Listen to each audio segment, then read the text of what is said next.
بسم اللہ الرحمن الرحیم۔ السلام علیکم ورحمۃ اللہ۔ جب کوئی شخص ایمان کا دعویٰ کرتا ہے تو اس سے لازماً امتحان لیا جاتا ہے اور اسے آزمایا جاتا ہے اللہ کی طرف سے، آیا یہ امتحان میں پورا اترتا بھی ہے اور اس کا ایمان کا دعویٰ سچا ہے یا نہیں۔ سورہ بقرہ میں ارشاد باری تعالیٰ ہوتا ہے وَلَنَبْلُوَنَّكُمْ بِشَيْءٍ مِّنَ الْخَوْفِ وَالْجُوعِ وَنَقْصٍ مِّنَ الْأَمْوَالِ وَالْأَنفُسِ وَالثَّمَرَاتِ وَبَشِّرِ الصَّابِرِينَ۔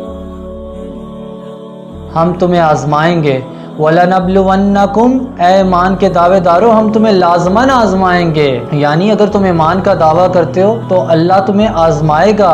You will be tested, there is no exception at all، جیسا کہ سورہ ملک میں ارشاد باری تعالیٰ ہوتا ہے الذی خلق الموت والحیات لیبلوکم ایکم احسن عملا۔ ہم نے زندگی اور موت کو پیدا کیا تاکہ تمہیں آزمائیں کہ تم میں سے کون بہترین عمل کرتا ہے۔ تو کس طرح سے اللہ آزمائے گا؟ بشیء من الخوف، کچھ خوف تم پر طاری کر کے، جیسا اس کا احوال ملتا ہے سیرت میں غزوہ احزاب کے موقع پر کہ 12,000 کے لشکر نے مدینہ کو گھیر لیا تھا، چند سو گھر تھے پورے مدینہ میں، اور ایسی خوف کی کیفیت تھی کہ دل منہ کو آ رہا تھا، ایسا معلوم ہو رہا تھا کہ ابھی مرے تو ابھی مرے، لیکن ایمان والے ثابت قدم رہے، جبکہ منافقین یہ کہہ رہے تھے کہ اللہ اور اس کے رسول نے تو سبز باغ دکھا کے ہمیں مروا دیا۔ تو اللہ نے ایمان والوں کو اور غیر ایمان والوں کو علیحدہ کر دیا خوف کی کیفیت طاری کر کے۔ یہی معاملہ آج بھی ہے کہ وقتی طور پر کچھ خوف کی کیفیات آتی ہیں تو اس سے آزمائش سمجھ کر انسان کو اللہ پر ایمان رکھنا چاہیے، نہ کہ اس میں مبتلا ہو کر اللہ کو چھوڑ دینا چاہیے۔ والجوع،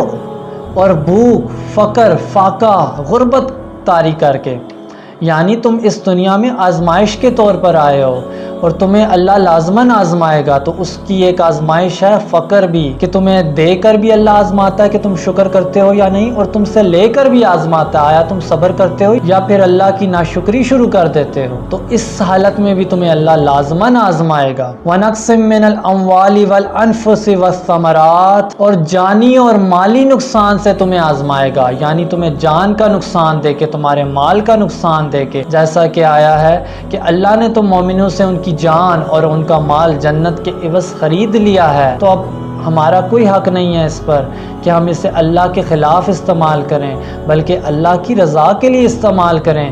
تو اللہ ہمیں جانی نقصان سے آزمائے گا، مالی نقصان سے آزمائے گا۔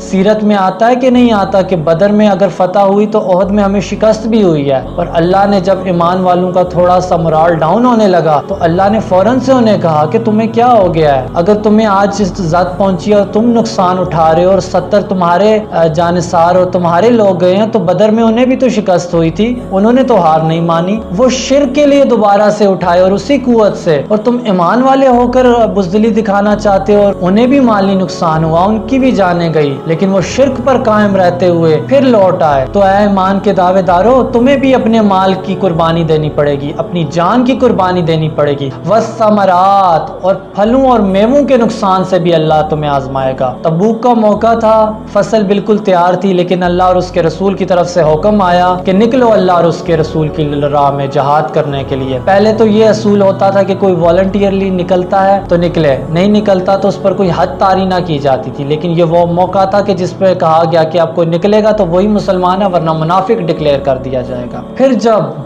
ایک ایمان والا ان تمام آزمائشوں کی بھٹی سے گزر جائے تو پھر کیا ہوگا؟ وَبَشِّرِ الصَّابِرِينَ، اے نبی ایسے صبر کرنے والوں کو بشارت دے دیجئے، خوشخبری سنا دیجئے۔ کس چیز کی خوشخبری؟ جنت کی خوشخبری، اللہ کی رضا کی خوشخبری، اسلام کو غالب کرنے کی خوشخبری۔ یہ تو تھا اس کا مفہوم خاص، اب آج کے دور میں بھی اس کی بہت ضرورت ہے، جیسا کہ مسلمانوں کا سب سے اہم فریضہ ہے شہادت علی الناس، اللہ کے پیغام کو دنیا کے کونے کونے تک پہنچانا اور دین حق کو غالب کرنا، یعنی اقامت اسلام، اقامت دین، یہ ہم پر واجب ہے۔ تو اگر ہم اس کی راہ میں چلنا چاہتے ہیں تو ان تمام آزمائشوں سے ہمیں گزرنا پڑے گا، پھر جا کے ہم یہ دعویٰ کر سکتے ہیں کہ ہمارا ایمان سچا ہے، ادروائز ہم اس کے اہل ہی نہیں ہیں جب تک ہم آزمائش میں نہیں پورے اترتے ہیں۔ الذین اذا اصابتہم مصیبہ، قالوا انا للہ و انا الیہ راجعون. اور یہی وہ لوگ ہیں کہ جن پر کبھی کوئی مصیبت آئے یا کوئی آزمائش آئے یا انہیں کوئی نقصان پہنچے یا کسی بھی قسم کی ان پر تکلیف آئے اور انہیں درد پہنچے تو یہ کہتے ہیں کہ ہم اللہ ہی کی طرف سے آئے ہیں اور اللہ ہی کی طرف لوٹ کر جانا ہے. یعنی اس میں مایوس نہیں ہوتا مومن. یہ جست خاکی یہیں کا ہے، یہیں رہ جائے گا. ہماری منزل تو کچھ اور ہے، ہمیں تو مقصود کچھ اور ہے.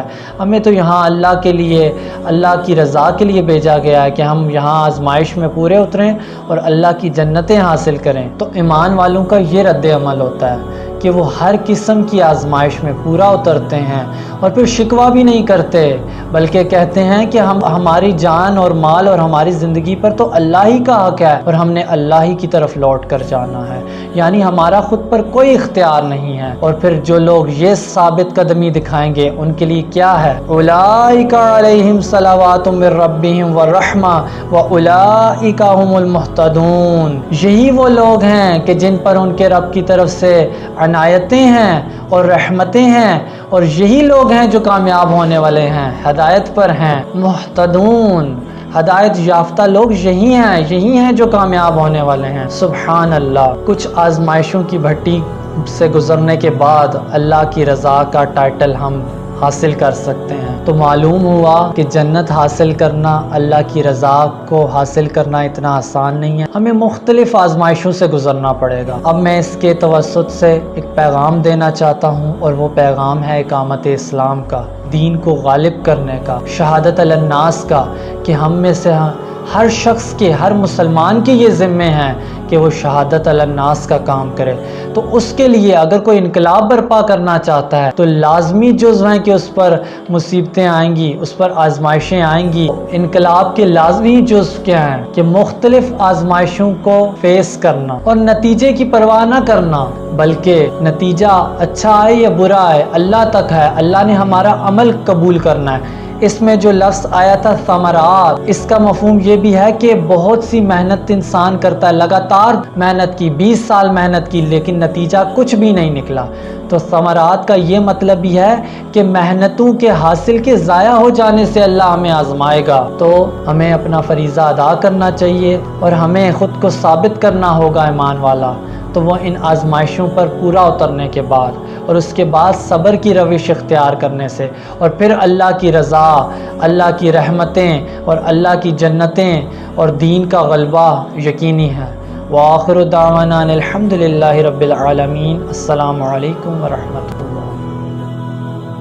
La ilaha illallah. You're a believer. You're different from others. You believe in Allah. Nothing bad that has happened to you can have been, subhanallah, from anyone besides Allah. If something bad happened to you, it was in the control of Allah. He allowed it to happen.